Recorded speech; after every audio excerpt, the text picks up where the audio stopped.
Ahí lo tenemos al paraguayo londinense, el querido Julio Benedetti, ya con su gorra de Papá Noel, frío en la noche londinense. ¿En qué zona estás, Julio? Buenas noches. Hola Mario, muy buenas noches. Aquí de Londres, estoy en la zona de Oxford Circus. Un gusto grande estar en tu canal, en tu programa. La verdad que extrañaba los Friday Live con ustedes. Estoy aquí en una zona muy pintoresca del centro de Londres. Mira lo que son las luces detrás mío. Te prometo que voy a dar la vuelta a la cámara hoy. Bueno, tranquilo, vamos dando la vuelta a la cámara mientras nos muestra esta zona Oxford Circle. ¿Eso está cerca de que de Carnaby Street, Baker Street y compañía? Sí, Oxford Circus está justamente en el centro de Londres. Dame un segundo, Mario, que tengo que... Tranquilo, estamos en un proceso. Tiene un proceso, claro. Claro, esto es en vivo, en directo, además. Bueno, contame, está en el centro de Londres, zona muy clásica. En los años 60 fue un furor esto por la presencia de los hippies, la moda psicodélica. Toda una historia también tiene esa zona, Julio.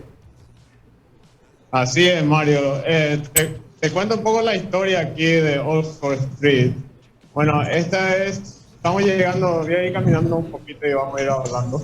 Estoy en la parte de Oxford Circus, que es una intersección con Regent Street, que esta calle sale justamente en Piccadilly. Estamos más o menos a 10 minutos caminando en Piccadilly. Sí. Okay. Como verás, es viernes por la noche.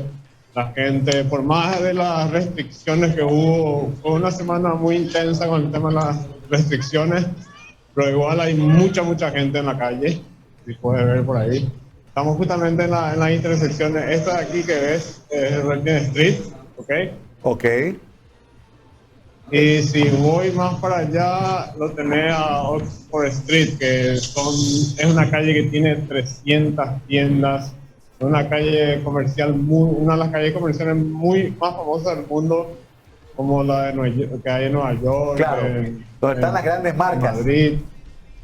Exactamente. Si podés ver, ahí está el underground, ahí están mis compañeros del sindicato pasando. Ahí está el Double Decker. Espectacular. Más Londres imposible esto. Escuchame una cosa, Julio. Estamos hablando de casi medianoche ya en Londres, ¿no? Son exactamente las 10:38 más o menos. Ok, hay menos diferencia. Hay 3 horas de diferencia entonces. Sí, porque la última vez que hablamos teníamos 5 horas, ustedes adelantaron y nosotros atrasamos aquí, y bastante frío. Estamos casi a 0 grados. Se siente mucho el frío, ¿no? Ya comenzó anticipadamente el invierno, como suele ocurrir. Bueno, y hablaba recién, la nueva variable del coronavirus, el Omicron, generó otra vez una suerte de restricciones, pero por lo que veo, o sea, en la mitad, sale la gente normalmente, aparentemente. Y mira, Mario, esta semana fue un poco intensa con ese tema, porque hubieron varias restricciones que se cambiaron. Lo único que cambió realmente fue el tema de los lugares cerrados. Ahora sí va a ser obligatorio la mascarilla y la gente va a estar obligada a trabajar en casa en lo máximo posible. Gente de oficina, más bien. En mi caso, yo no puedo porque tengo que manejar el autobús, ¿verdad? Pero la gente que tenga que trabajar en las oficinas, le piden que a partir del lunes trabajen desde casa. A partir del 15 de diciembre van a pedir el pasaporte, te van a pedir a un cine o lo que sea. Tenés que generar un código QR para entrar a esos lugares. Claro, van a comenzar a pedir ese pasaporte sanitario como en prácticamente toda Europa. Alemania va por el mismo camino, Austria hace rato ya lo hizo, inclusive sometió a un referéndum. Aparentemente ese es el camino. Bueno, en cuanto a lugares gastronómicos, ¿abren viernes de noche, imagino? ¿Abren o hay también ahí algunos problemas para entrar? No, de momento las restricciones van regir a partir del lunes. Evidentemente le pidieron restaurantes y todo eso que, por ejemplo, la capacidad si eran 100 personas, que reduzcan, por ejemplo, a 80 o a menos, ¿verdad? Y claro, y el uso de mascarilla obligatoria, evidentemente para sentarse en la mesa, para comer te tienes que sacar, pero para entrar al lugar o a la discoteca, por ejemplo, tenés que tener la mascarilla y van a reducir el número de personas que puedan entrar.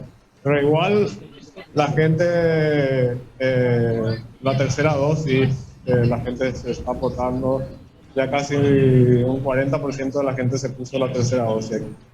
Bueno, vamos completando esta breve caminata, pero tan emotiva siempre. Me impresiona lo iluminada que está Londres siempre, lo activa, una ciudad vital.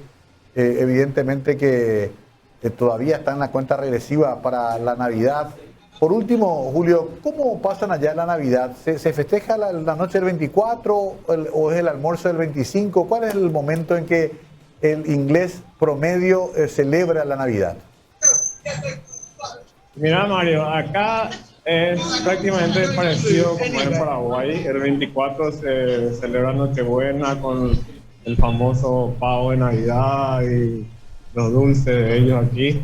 El día 25, que es el almuerzo, normalmente a los ingleses les gusta mucho ir a los pubs. Es desde noviembre ya están los pubs prácticamente fully booked, que están llenos, Sí. para el día 25. Y luego hay una particularidad, algo diferente, que el día 26 se celebra el Boxing Day. El Boxing Day, antiguamente los jefes de la fábrica le regalaban, boxing significa empacar una caja con comida navideña a los empleados. Bueno, se nos está yendo la señal justito, Julio querido. Si no hablamos más adelante, Happy Christmas, War is over, decía John Lennon. Que disfrutes mucho de ese tiempo tan especial. Y claro, te esperamos pronto en Paraguay cuando estés de visita para conocerte personalmente. Excelente trabajo como siempre y sobre todo la emoción de ver a un compatriota en un lugar tan particular como Londres. Gracias, Julio. Un gran abrazo. Muchas gracias. Merry Christmas. Merry Christmas. Ahí estaba el paraguayo londinense.